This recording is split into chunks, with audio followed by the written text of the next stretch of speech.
Well, hello, it's Robert here, and glad to be back here again with you, sharing with you some of my favorite country releases from over the years and ones that I enjoy. Right now in the background, I have this album playing of Carl Ballou. He had a huge hit in '59 of Am I That Easy to Forget? But this features a number of his songs that he recorded around that time, around '58 and '9, for Decca. So a nice album of Carl Ballou. So my albums I want to share with you. The first one is this one. I think I featured on first video, but it was backwards. This is getting to be a harder album to find just because I'm a woman of Dolly Parton. This is the original first press RCA release, featuring her hit of Just Because I'm a Woman. She made a number of fine albums. She signed with RCA in '67. This was released in '68 when she signed with the Porter Wagner Show. And that's the style of her I tend to favor, is that late '60s, very early '70s. More country, more traditional, and this was a nice start. And then we have Jimmy Davis, Bear Family release from some years ago, from the '80s. And Jimmy Davis, a lot of his songs had a more Western flavor. Later on, he did a lot of gospel. But in the very early '30s, his most interesting work was on the Victor label. They did a lot of bluesy numbers, a lot of them in the Jimmy Rogers mold, a lot of them with slide guitar. So this has nice versions of Tomcat and Pussy Blues, She Left It Running Like a Sewing Machine, Easy Rider Blues, Sewing Machine Blues, Davis Salty Dog, and others. And of course, Bear Family later on did a nice CD box set of Jimmy Davis's recordings for Victor and the first ones he made for Decca. From the late '50s came this album, the first LP release of Wilma Lee and Stoney Cooper. And this featured There's a Big Wheel and Come Walk With Me and Big Midnight Special. And they were starting to get a little more chart action around that time when signing for Hickory. Though my favorite work is what they did for Columbia in the early '50s when they had Buck Graves playing the dobro with them. But this is a nice album, nevertheless. Nice fiddle tune too of Canadian Reel featuring Stoney Cooper's fiddle playing. Another nice country singer recorded for King Records in the '40s and early '50s was Jimmy Osborne. His voice was kind of in the mold of Roy Acuff. He had a little different style of music though, but a very traditional country sound. His biggest hit was in '49, Death of Little Kathy Fiscus. Had a nice version of Missing in Action, The Old Family Bible, This Evil Life Don't Pay, Mama Don't Agree, and a number of others. And sadly, he took his life in '57. But he made many fine recordings in the '40s and early '50s. This is a very good album. And talking about Osborne, no relation, Sonny and Bob Osborne, the Osborne Brothers. Very popular bluegrass band in the '50s and '60s. This was their first LP release. This is the original actual MGM yellow and black label. Featured their first version of Ruby Are You Mad, She's No Angel, and others. Had Red Allen, of course, back then was playing guitar and singing with them, so he is featured very much on this album. But the start of many fine albums of Sonny and Bob. In the early '60s, nice bluegrass band was the Dillards. A lot of their later work was more of a country rock or had a little folk touch to it. But their first three albums for Electra were more traditional country, bluegrass rather. This is the first album. And of course they were featured on the Andy Griffith Show at times. They appeared in a few episodes. And they sang some of the songs, played some of the tunes that are on this album, such as Dooley and Doug's tune and others. A lot of good banjo playing by Doug Dillard, Dean Webb on the mandolin as well. Rodney Dillard singing, Mitch Jane on the bass. Very nice album of the Dillards. Next, going back in the early years of country music, one of my favorites was Uncle Dave Macon. Again, Bear Family some years ago did a very nice box set release of all of his recordings. This was the only major label issue on LP of Uncle Dave Macon. Decca released this in the mid-'60s. And then in the '70s, one of my favorite Uncle Dave Macon release, good sound quality, was on a little label called Vetco of the Dixie Dewdrop. Had Rise When the Rooster Crows, Shout and Moaning You Shall Be Free, The Bible's True, on the Dixie Bee line. From Jerusalem to Jericho, my favorite cut, Country Ham and Red Gravy by him from the late '30s. He was a good banjo player, He was original. A lot of his material was original. He gave fresh life to old-timey songs. His guitar backup on a lot of the early records was Sam McGee. Later on in the late 30s, and he used a guy named Smoky Mountain Glenn Stagner, who had a very rich sound to his guitar and backup. So Uncle Dave Macon made many fine records. He's quite a character to listen to, but he's an interesting character. He carried around a Bible in one pocket and a bottle of Jack Daniels in the other pocket in his playing and performing. Nice album from the late 50s, Jimmy Skinner, Songs That Make the Jukebox Play. He was popular in the 50s, in the mid-late 50s he was on Mercury. This has his biggest hit, I Found My Girl in the USA. A number of fine recordings also from that period. He had been recording since the 40s on small labels, and went to Capitol in the early 50s, and then Decca, and then finally later on Mercury, later for some smaller labels. But this is back in his prime years.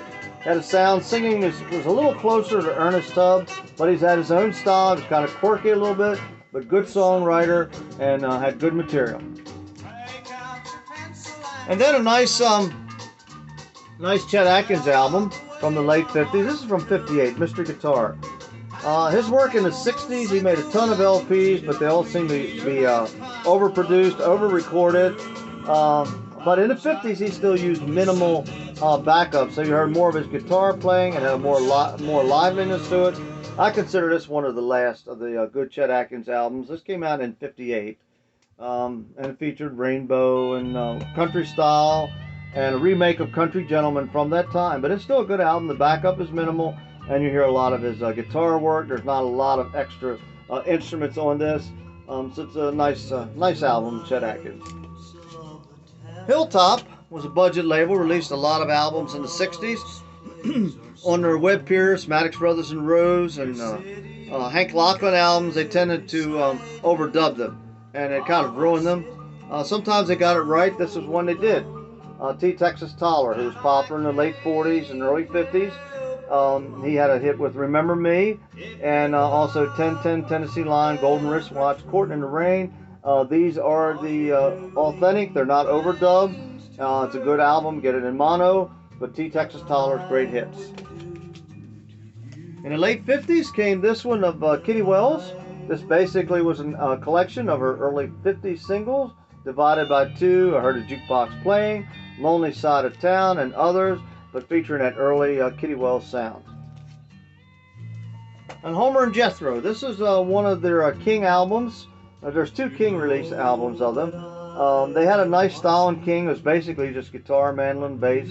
On their Victors, they tended to use more of a fuller sound, extra instruments, and even sound effects. But these are more straight ahead, more hillbilly style numbers on here. 5 minutes more, Groundhog, Don't Telephone, Don't Telegraph, Tell a Woman, which actually that one on here is overdubbed. Unfortunately, the others are not.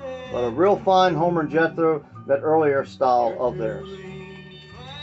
And then this was an album I think I showed on our first video. My first video, I had it backwards, was Ernest Tubb Favorites. Decca did not serve him well on the release of his albums over the years. Generally, whenever you saw an Ernest Tubb album with some of his early songs, they were usually remakes made many years after the originals. So getting his originals on album was almost impossible unless you got one of the old 78s. Now again, they're available as well on CD. But this album featured the original versions from 41 of Walk on the Floor of You and I'll Always Be Glad to Take You Back. Also others from the 40s, Try Me One More Time, I Don't Blame You, Rainbow at Midnight, Soldier's Last Letter, Let's Say Goodbye Like We Said Hello. These are the original versions on this. And then from the early 60s was a popular bluegrass band they recorded on King, Charlie Moore and Bill Napier. Recorded a number of LPs on King. This was the second album of theirs, called The Best Of. They hadn't had that many records out, but nevertheless, it's a good album. Charlie Moore was a Class A first-rate bluegrass singer, recorded a number of fine records through the 60s, even into the early 70s. This is a very good album, The Best of Moore and Napier. Then from the late 50s came this Johnny Horton release. He had recorded for Mercury in the early and mid 50s, had a fiddle, he used steel guitar on them.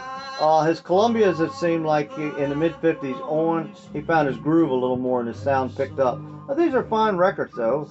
All for the Love of a Girl, the very first version of that is on this album. And then we have very early, one of the first George Jones albums. George Jones Sings features some of his Star Day material at the time. Ragged but Right, You Gotta Be My Baby, No Money in This Deal, Just One More. Some of the very early Mercury recordings of his. And then from another country singer in the 50s, Laddie Moore, who recorded for King Records. This is one of the last Audio Lab releases from '62. But it featured recordings in the late 50s. Also around 60, he had a couple hits, Out of Control and Here I Am Drunk Again.